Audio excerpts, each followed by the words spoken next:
Welcome to the NomNomComs.com podcast. I'm your host, Nom Nom.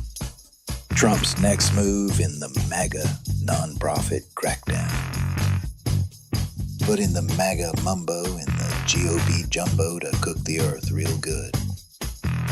This summer has been the opening act of a MAGA policy offensive integrated with a catchy conspiracy narrative that, if left unchecked, could have dire consequences for progressive advocacy groups. All right, let's get into it.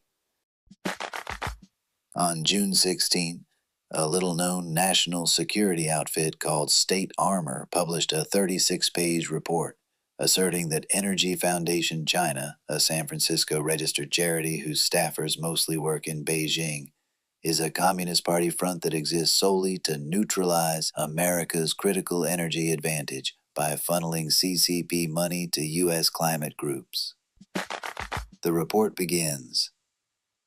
The Chinese Communist Party's plan to defeat America includes maneuvering the United States into dependence on China for energy. And then goes on.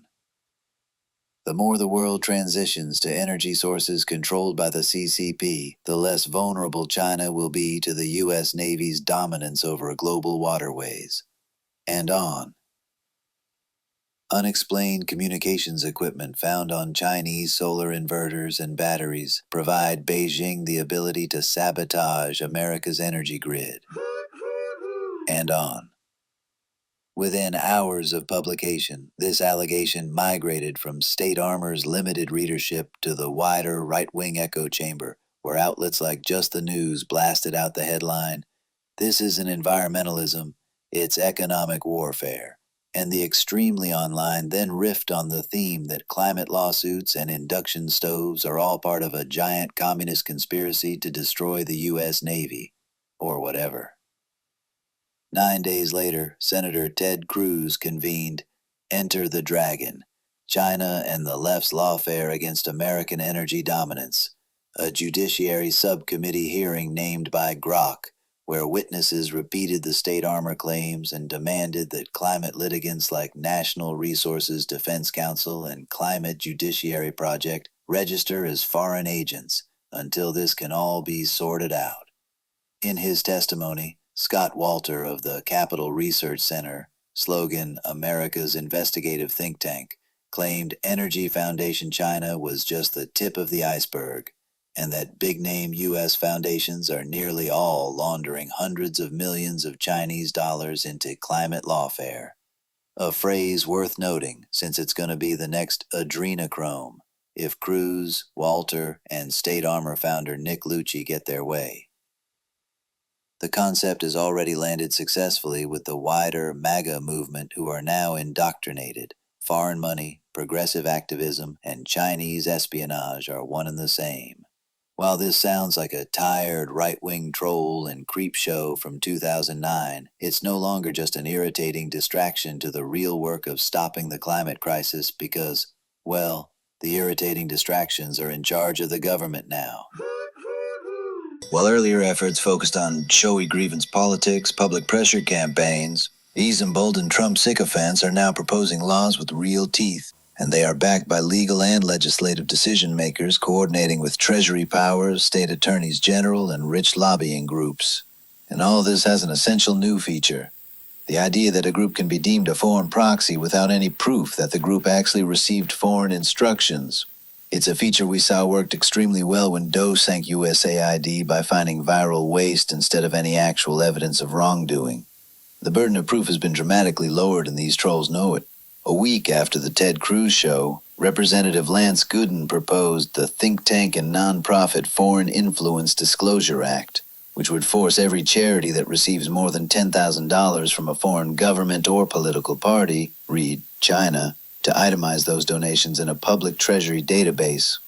The measure's authors say the goal is transparency, but paired with the Senate talk of expanded Foreign Agents Registration Act enforcement, it would give the Trump administration a ready list of groups to investigate, penalize, or simply target with memes. The MAGA lawmakers have not hidden how they would use these powers if they get their proposals passed. As ever, to see the logical conclusion to the illogical, look to Marjorie Taylor Greene. Also in June, Green opened an oversight committee probe into Planned Parenthood, accusing the organization of harvesting organs and demanding a decade of financial records. The investigation leans on the same logic Cruz and Gooden want to apply to climate and racial justice groups. If public money mixes with progressive advocacy, the nonprofit's exemption is on the chopping block. A little further back into the timeline, we can see how the blueprint was in place right after the election. In November 2024, House Republicans passed H.R. 9495, the Stop Terror Financing and Tax Penalties on American Hostages Act, which empowered the Treasury Department to strip the tax-exempt status of any nonprofit it decides is terrorist supporting.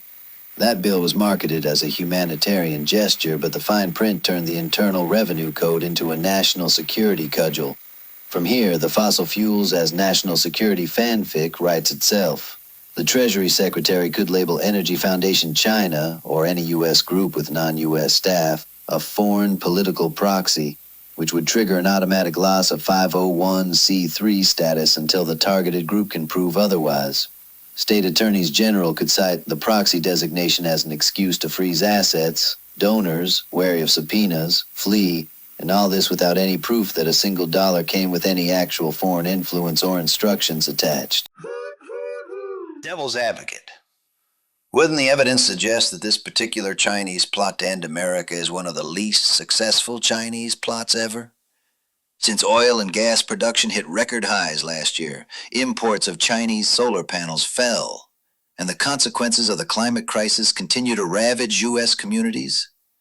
Or perhaps the plot is in fact working exactly as planned, because China has achieved energy supremacy by cornering the global market on low-cost renewables, while the U.S. is tripling down on catastrophically destructive high-cost fossil fuels. Is the Republican Party a Chinese op? Anyways, the danger from all this isn't limited to just tree huggers and hippies.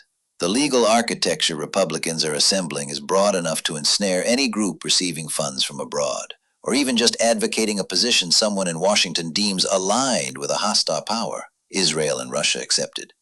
A relief agency working in Gaza, a democracy promotion nonprofit supported by European governments, a church with its headquarters outside the U.S., or a farm workers clinic that takes a Canadian grant. They all could find themselves cast as foreign agents and stripped of their exemptions. Sounds bad. So what to do?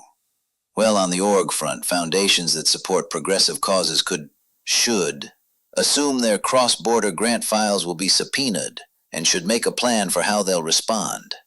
They should audit those files themselves and have high-level summaries ready for when Cruz and MTG come calling. On the non-batshit Congress people front, legislators could work to curb the coming abuse by figuring out what the MAGA code words actually stand for, aka climate lawfare, and then strike the language in the bills or proposals before they become actionable. On the regular old person front, a regular old person could call their legislator via the Capitol switchboard, 202-224-3121, and say, "I'm a regular old person and a constituent. I would like my representative to oppose any bill that lets Treasury revoke a charity's tax-exempt status on an accusation alone. Specifically, please oppose H.R. 9495 and the Think Tank and Nonprofit Foreign Influence Disclosure Act. Thank you." A regular old person could also show up at an August recess town hall and publicly ask their member of Congress, "So are you going to strip my church's nonprofit exemption just because Ted Cruz sees foreign proxies in his dreams?" If that sounds fun, check out townhallproject.com and bring a friend. There is still time to take action. But if June's hearing marks the moment MAGA Republicans discovered how easy it is to paint civil society as a Chinese plot, then it's only going to get harder the longer we wait to fight back.